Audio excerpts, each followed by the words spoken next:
Join our French food safari to visit the huge Parisian produce market at Ranches. A recipe for the world's best bouillabaisse. Enter the secret world of the kitchen and meet the man with 19 Michelin stars, the incomparable chef Alain Ducasse. Learn what inspires Shannon Bennett and the exquisite delights of a raspberry and rose petal soufflé.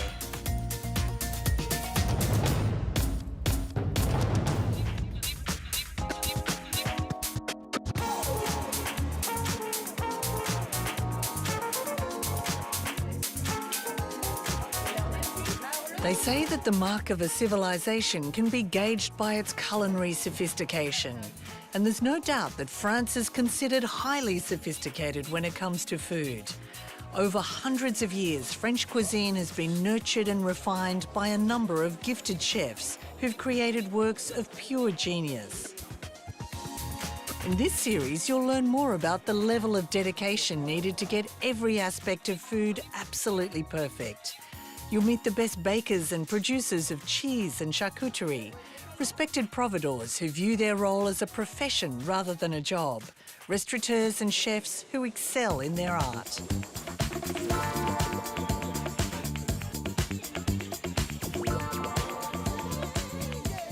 Guiding this journey is Parisian-born Guillaume Brahimi, a master in the kitchen who was inspired at an early age to work with food and who spent time in a number of French Michelin-starred restaurants, including that of the exacting culinary legend Joël Robuchon.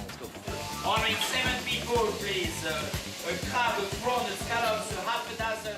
Guillaume came to Australia as a result of his beloved sport rugby and stayed on to open an acclaimed restaurant under the sails of the Opera House in Sydney, the world-renowned Guillaume at Bennelong. I'm a happy eater. I love eating. You know, like my biggest problem was when my mom was asking me to go get the bread is to make sure I bring some. French food is everything for a Frenchman. Ask somebody in the street, what do you think when you think about France? You know, food.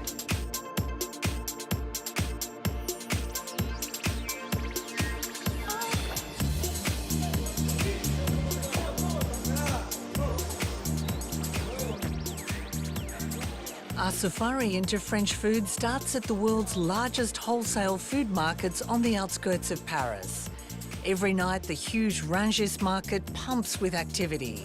It's the size of a suburb with its own banks and post office, cafes and restaurants built around a series of monster halls, each filled with a different type of food. The scale alone is staggering. The turnover, that of a small country, €7 billion a year, all for the best food the world has to offer. There's fruit from all over Africa, oranges from Israel, seafood from Scandinavia, wild game from Scotland, and meat from across Europe.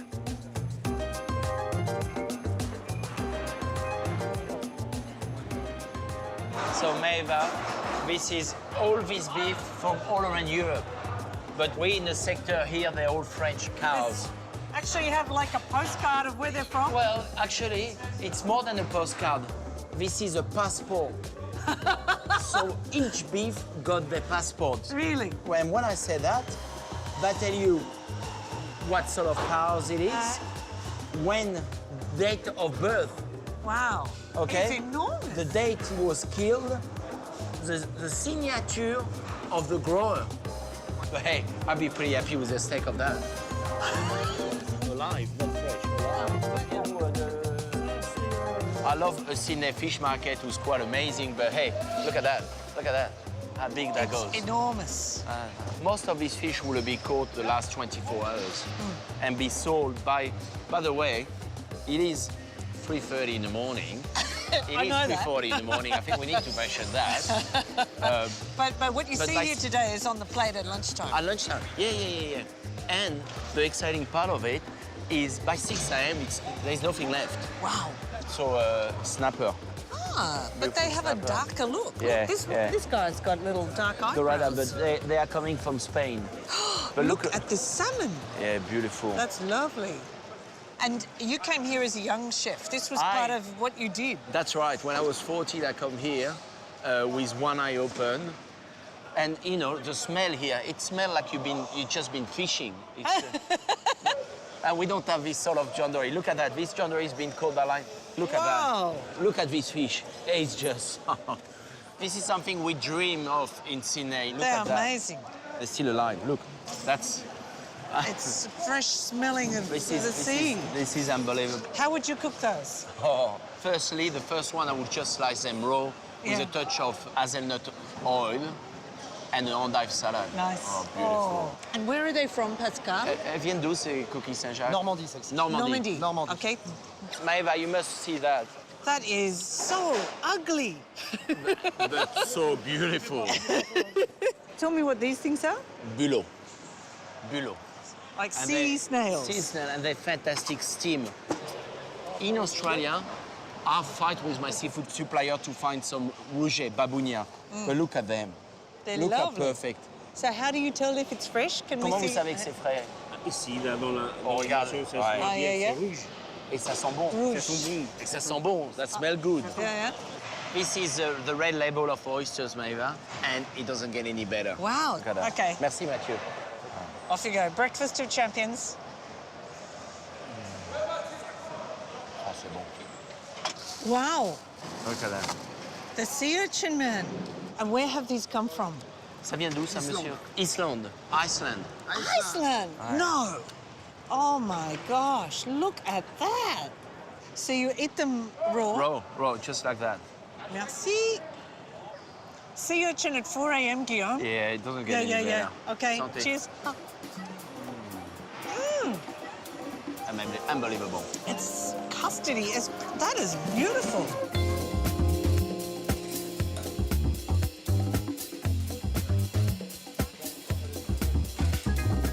France loves its seafood and enjoys it in all its forms, from the wonderful briny taste of the raw product to the freshest salads. Smoked and carefully sliced to lightly pan-fried with a perfect sauce. And then there's the quintessential French celebration of seafood, which uses at least 3 different types of fish as well as shellfish, all cooked with garlic, fennel, saffron and orange peel, the classic Provençal bouillabaisse. As a Frenchman, when you think about bouillabaisse, you think about one city, and that's Marseille. And it's a soup of rockfish. Okay. Look how beautiful are these fish.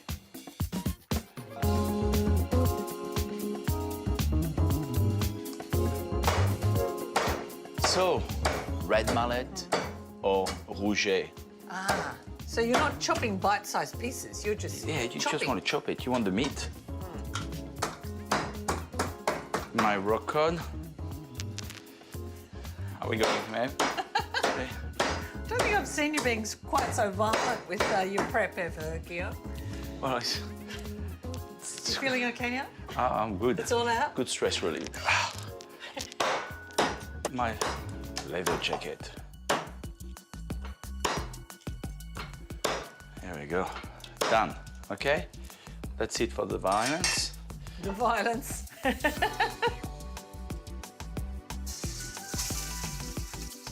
Guillaume fries the chopped fish in olive oil, then adds what he calls a garnish, a thick strip of orange peel, the freshest chopped fennel, chopped tomatoes, a couple of crushed garlic cloves, thyme sprigs and chopped celery. 3 large spoons of tomato paste give colour and flavour to the soup, and for the classic Provençal touch, a scattering of fennel seeds, a generous amount of saffron and a good splash of Pernod. Guillaume then ladles in homemade fish stock. And why are you doing it gradually? No, because I enjoy doing it. Look at that dog. So what's the ideal amount? You've covered the fish. Cover the fish. After 20 minutes, Guillaume blends the chunky mix, bones and all, to extract maximum flavour. You hear the dog? Oh my heaven!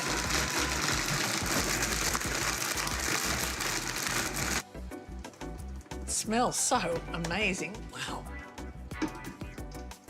It's labour intensive, Guillaume. Yeah, but that's labor of love. Let's see what's happening here. Look at that. Nearly there, Maeve. My muscle's been washed. When the soup will be ready is when the muscle are open. bouillabaisse is traditionally served with a rouille, a rich saffron, garlic and chili mayonnaise. Guillaume's version includes boiled mashed Desiree potatoes, which add a lovely thick texture. He adds lots of chopped garlic, a generous scattering of saffron, salt and freshly made mayonnaise, which is mixed together. I love your take on rouille.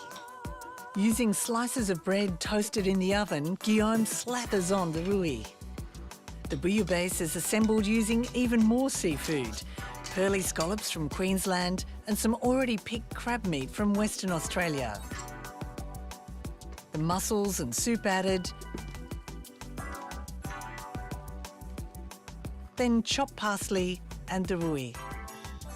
What's important is to wait a little bit because you want those scallops to cook. Ah, okay. It's done. Extraordinary.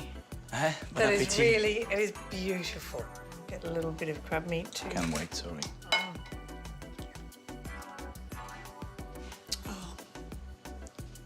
I think that's one of the best seafood dishes I've had in my life. Is that the bouillabaisse done in Marseille textbook-wise? I don't think so, but I'm happy with it. It's beautiful.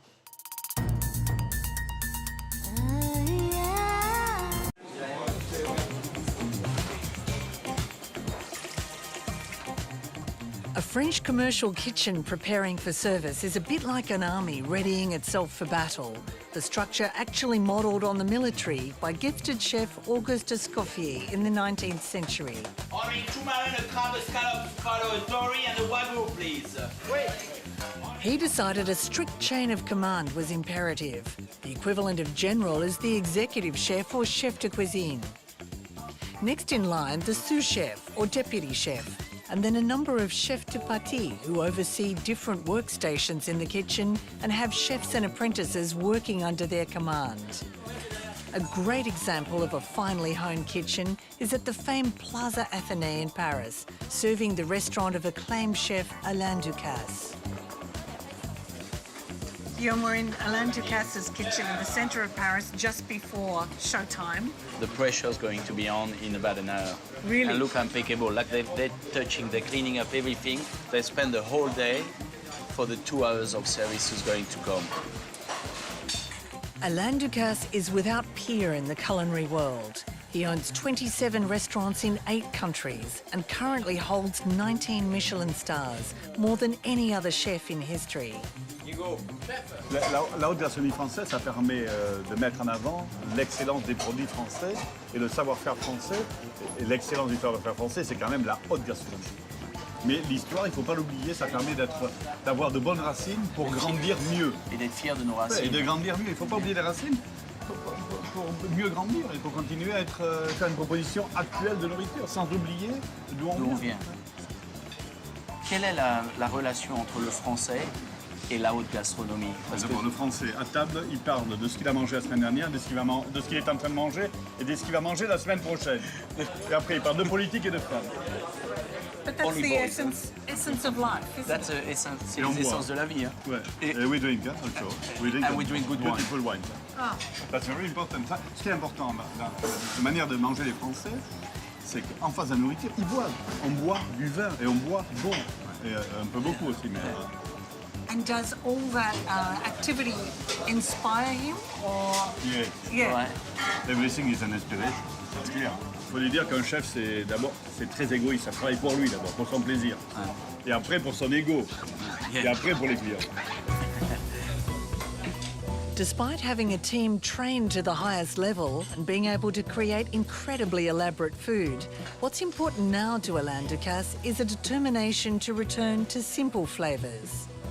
Plaza Athénée's chef Christophe Santan, who oversees Ducasse's restaurants in France, the UK and Japan, says the pairing of autumn vegetables with fruit is a perfect example of his master's philosophy. Dans la cuisine d'Alain Ducasse, les légumes sont vraiment très importants. C'est beaucoup plus qu'une garniture, c'est un produit qui a un goût et qui a une valeur à lui tout seul. Voilà, c'est pas forcément un accompagnement. Qu'est-ce qu'on a? Alors en fait, ce qu'on a fait, c'est qu'ici c'est du céleri et de la pomme qui cuit avec du vinaigre de cidre. C'est un petit condiment. and what's happened with this? Ici, on a du céleri branche, de la carotte, de la châtaigne et du navet. Oh, beautiful. Ce sont des légumes qui sont cuits dans leur propre jus. Ici, on a les fruits. On a la poire et le coin. So you have vegetables and fruit That's together. right, of the season. Pourquoi ce choix? C'est pour en fait avoir un équilibre entre les goûts. Ensuite, devant le client, on vient ajouter le jus de cuisson dont on parlait tout à l'heure. Le serveur vient râper la pomme, un peu comme si c'était une truffe.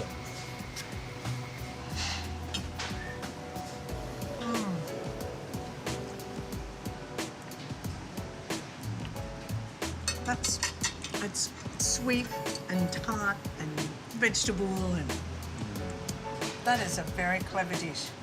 Yeah. And it's melting as well. C'est bon, hein?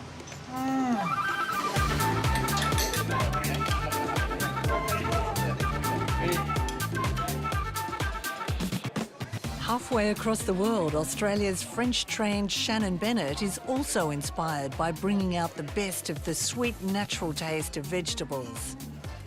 Shannon Bennett is the youngest chef in Melbourne's fine dining scene. At 34, he's the owner and creative genius behind the acclaimed three-hat Vue du Monde, as well as 4 cafes, and is the author of 4 books. Shannon, what is it about French food that's captivated you for so many years?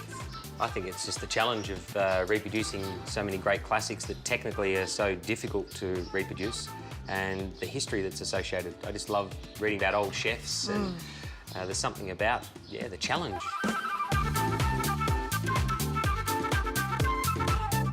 We've got to focus on here is the fact that we've got a lot of fresh vegetables and the method of what we're doing with the chicken, and we're actually steaming the chicken.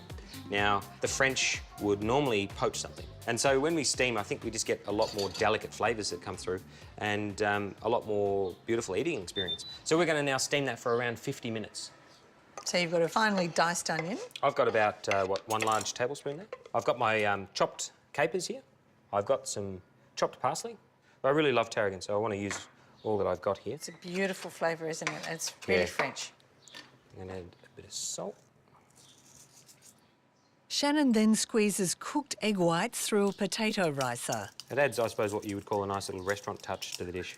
The finest shards of lemon zest, some pepper, a couple of sprigs of oregano finely sliced.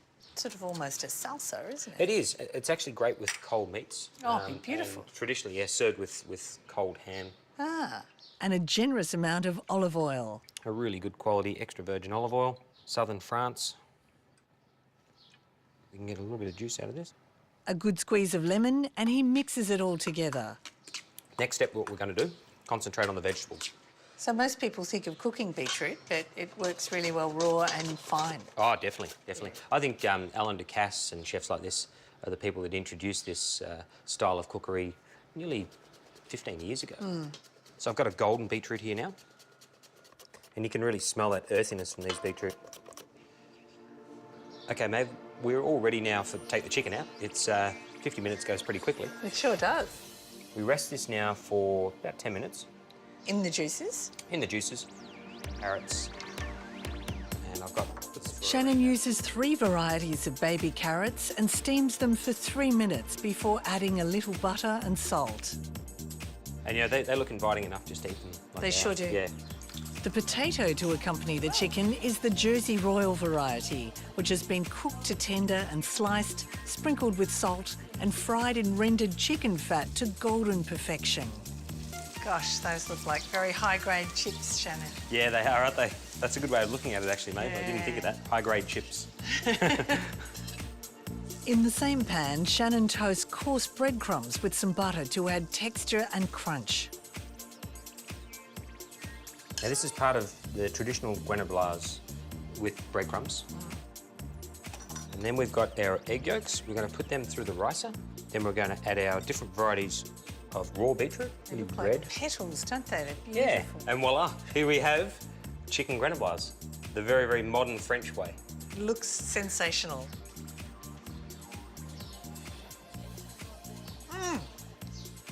I love the crunch of the crumbs too.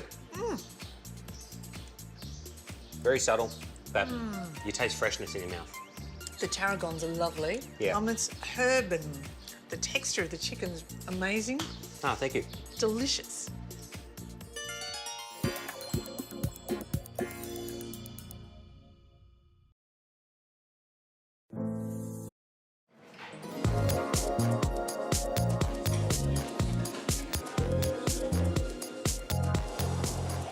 The French world of sweets is intricate and highly refined, with often just a handful of ingredients used to create masterpieces that almost seem too beautiful to eat.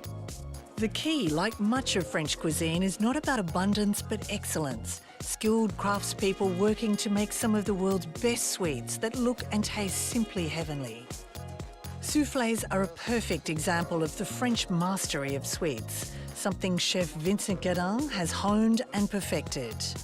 Vincent came to Australia to work with Guillaume Brahimi at the Opera House and is now executive chef at Patisse, a pastry shop and cafe that showcases French-inspired sweets. Like I teach my students during cooking classes, they get very surprised. They say, oh, there's no way I'll be able to do a soufflé. I said, yes, if you follow step by step, you will.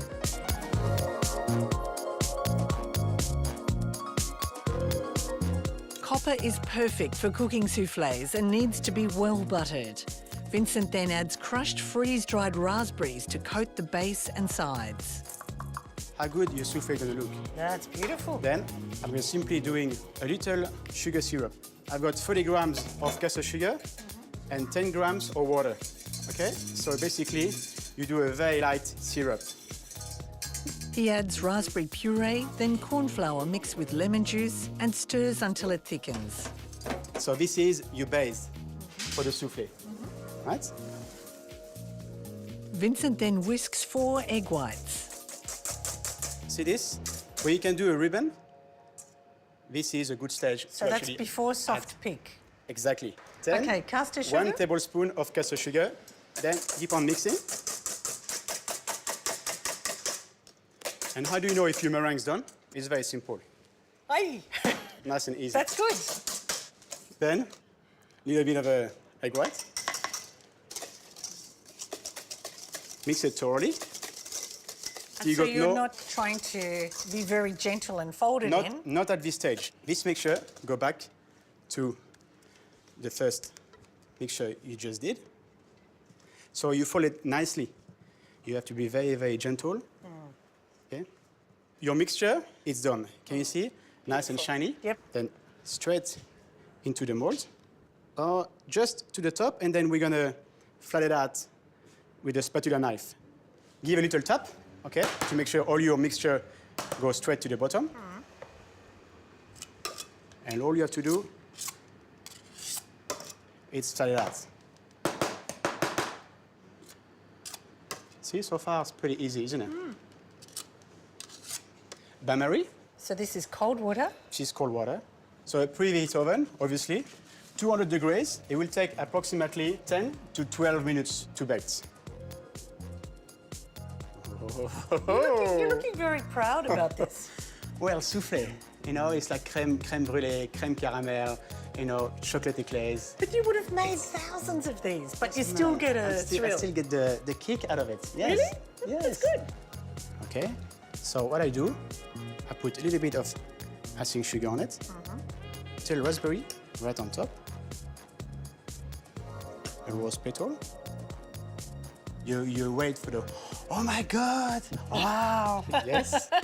And then after this, put your tablespoon right in the middle, okay? Oh, isn't it perfect? Then you pour gently your coulis to it. So the coulis go actually inside your soufflé. Now, the best part, Maeve, Are you going to hand me that spoon? you're gonna have to tell me.